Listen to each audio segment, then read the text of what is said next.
दुसरं महायुद्ध 4 वर्ष फक्त चाललं तर त्या युद्धामध्ये सहभागी घेतलेले सगळे देश एकाला लागले.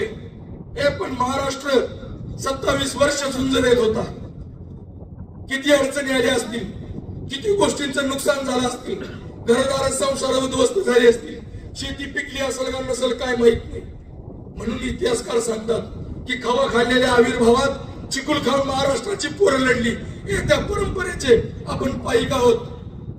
हे प्रसंगी आग जरी पेटली असती, वनवा पेटला असेल, एक त्याच्यात देवा देशा धर्मासाठी हातात तलवारी घेऊन शत्रूचं नरड फोडायला प्रवेश करण्याची दाहकता, तशी इच्छाशक्ती तुमच्या आमच्यात निर्माण होण्यासाठी आपण ही दुर्गा माता दौड काढतोय.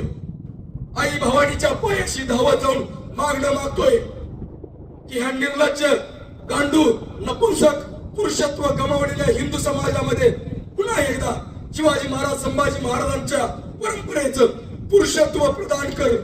तशी आग, रग, धग, तो पुरुषार्थ, तो स्वाभिमान, ते सत्व, ती स्वातंत्र्याची अभिलाषा, ती इच्छाशक्ती, ती भूक तुमच्या आमच्यात निर्माण कर.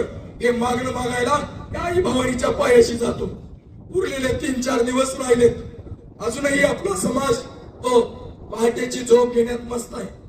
त्याला खडबडून जागा करू. आज गेल्यानंतर आणि उरलेले 3-4 दिवस समाजापर्यंत पोहोचूया.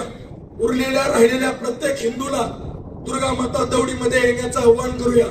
आणि या दौडीमध्ये का आलं पाहिजे हे समजावून सांगून तो हा राष्ट्रीय उपक्रम संबंध हिंदू समाजाचा झाला पाहिजे.